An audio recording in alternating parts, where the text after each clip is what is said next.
Hello नमस्कार विद्यार्थी मित्रों, हूँ शैलेष दलसाणिया आपનું हार्दिक स्वागत करूँ छूँ। હવે આપણે લેક્ચર નંબર 7 ત્રીજા યુનિટના રીડ 1ના મેનેજર સ્ટ્રેસના આપણે ક્વેશ્ચન આન્સર જોઈએ છીએ। લાસ્ટ લેક્ચરમાં પણ આપણે પેરેગ્રાફ પરથી છે ક્વેશ્ચન આન્સર છે એ જોયેલા, બરાબર। એટલે ખાસ ધ્યાન રાખજો, આમાં પણ પેરેગ્રાફ પરથી છે પ્રશ્નો ને એવું આવશે, બરાબર। તો સ્ટાર્ટ કરીએ છીએ unit 3 read 1 manage your stress. પહેલો પેરેગ્રાફ છે, એમાં પહેલો પ્રશ્ન માર્ચ 2018 સાયન્સમાં પૂછાઈ ગયેલો છે। Which example is given here to explain the interaction between mind and emotion? કે મગજ અને લાગણીઓ વચ્ચેનું કયું ઉદાહરણ છે અહીં આપવામાં આવેલું છે? કે an example of exam nervous, કયું એક્ઝામ્પલ આપેલું છે? પરીક્ષાની ચિંતા is given here two explain the interaction between mind and emotion, કે મગજ અને લાગણીઓ વચ્ચેનું આ ઉદાહરણ આપવામાં આવ્યું છે। કયું ઉદાહરણ? તો કે exam nervous. Which obstacle hinders the retrieval of the store information? Obstacle એટલે અવરોધ, હાઇન્ડર એટલે છુપાયેલા, કે માહિતીને પાછી મેળવવી, માહિતીને સંગ્રહિત માહિતીને પાછી મેળવવામાં કયા અવરોધો હોય છે? તો કે at the time of exam, પરીક્ષા સમયે our mental capacity has retain what we have revise, કે આપણી માનસિક ક્ષમતા છે આપણે જે પુનરાવર્તિત કર્યું હોય તે પાછું મેળવે છે। But when we enter the exam room, પરંતુ જ્યારે આપણે પરીક્ષા ખંડમાં પ્રવેશ કરીએ છીએ, વી સ્ટાર્ટ એન્ટિસિપેટિંગ ડિફિકલ્ટીઝ, કે આપણે મુશ્કેલીઓની કલ્પના કરીએ છીએ। And that fear of imaginary failure makes us forget all, અને નિષ્ફળતાની કલ્પનાથી makes us forget all the carefully store information, તે કાળજીપૂર્વક સંગ્રહિત કરેલી માહિતી ભૂલાઈ જાય છે। ત્રીજો પ્રશ્ન છે, what is our mind according to the writer? કે લેખકના મત પ્રમાણે આપણું મગજ શું છે?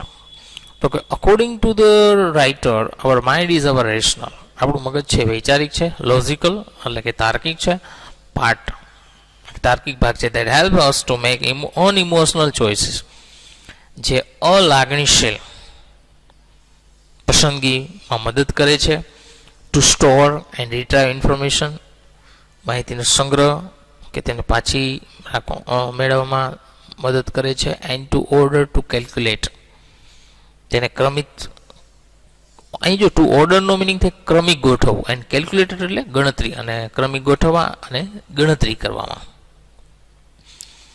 How do emotion sometime fail our mental capacity? કે કેવી રીતે લાગણીઓ છે એ આપણી માનસિક ક્ષમતાને નિષ્ફળ બનાવે છે? તો કે at the time of exam, આ પ્રશ્ન રિપીટ થયેલો છે, our mental capacity has retain what we have revise, કે આપણી માનસિક ક્ષમતા જે આપણે પુનરાવર્તિત કર્યું છે તે મેળવવામાં મદદ કરે છે। But when we enter the exam room, પરંતુ જ્યારે આપણે પરીક્ષા ખંડમાં પ્રવેશીએ છીએ, વી સ્ટાર્ટ એન્ટિસિપેટિંગ ડિફિકલ્ટીઝ, ત્યારે આપણે છે મુશ્કેલીઓની કલ્પના કરીએ છીએ, and that fear of imaginary failure makes us forget all the carefully stored information, અને જેથી આપણે કાળજીપૂર્વક સંગ્રહિત કરેલી માહિતી છે ભૂલાઈ જાય છે। એના પછીનો છઠ્ઠો પેરેગ્રાફ છે, આમ તો આમાં બીજો, પહેલો પ્રશ્ન છે, what happens van emotion tax over?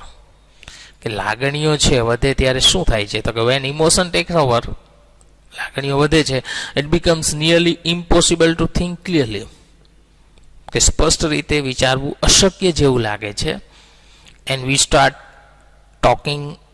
Taking છે અનવાઇઝ ડિસિઝન, અને આપણે અણસમજુ નિર્ણયો છે એ લઈએ છીએ, or to agree to something, અથવા એવી વસ્તુમાં સહમત થઈએ છીએ which is not advantages advantages છે એ ધ્યાન રાખજો, સ્પેલિંગમાં મિસ્ટેક છે. આગળ એક ટોકિંગના સ્પેલિંગમાં પણ ટેકિંગ આવે છે, ટેકિંગ, અને આ એડવાન્ટેજીસના સ્પેલિંગમાં પણ ભૂલ છે, એટલે જોજો. Which is not advantages to us, કે જે આપણા માટે ફાયદારૂપ નથી હોતું. What does screen exercise show, પડદા કસરત શું બતાવે છે? તો કે the screen exercise show us, કે પડદા કસરત આપને બતાવે છે હાઉ ટુ સ્ટેપ બેક, કે કઈ રીતે ભૂતકાળમાં જવું, and emotionally detach our self from hour current situation, અને હાલની પરિસ્થિતિમાં ડિટેચ કરવું એટલે સંશોધન કરવું, લાગણી ભાવનાત્મક રીતે સંશોધન કરી, to see the happening more clearly, કે શું થઈ રહ્યું છે તે સ્પષ્ટ રીતે જોવા માટે. એના પછીનો પ્રશ્ન છે, when will the situation resolve itself, પરિસ્થિતિ ક્યારે તેની જાતે એનું નિરાકરણ થાય? તો કે if one keep one's aim firmly mind, કે જ્યારે પોતાના મનમાં છે નિશ્ચય રાખે, એ ફર્મલી ઇન માઇન્ડ એટલે નિશ્ચય રાખવો, the situation will look after itself, કે પરિસ્થિતિ આપોઆપ છે રિઝોલ્વ થશે, અને has not to worry about it, અને તેના વિશે ચિંતા ન કરવી. What will lead to the desire result, ઈચ્છા પ્રમાણેના પરિણામ સુધી શું લઈ જાય છે? તો કે if one stay focus on the positive outcome, કે જો કોઈ હકારાત્મક પરિણામો ઉપર ધ્યાન કેન્દ્રિત કરે, one can think more clearly, તો તે સ્પષ્ટ રીતે વિચારી શકે છે, and make a better decision, અને સારા નિર્ણયો લઈ શકે, which will eventually lead to the desire result, કે જે ઈચ્છા પ્રમાણેના પરિણામ સુધી લઈ જશે. ઇવેન્ચ્યુઅલીનો મિનિંગ થાય ધીમે, અંતે, અને અંતે તે ઈચ્છા પ્રમાણેના પરિણામો સુધી લઈ જશે. ત્યાર પછીનો પ્રશ્ન છે, why do we feel tired in the beginning of the day, કે દિવસની શરૂઆતમાં આપણે શા માટે થાકી જઈએ છીએ, થાક અનુભવીએ છીએ?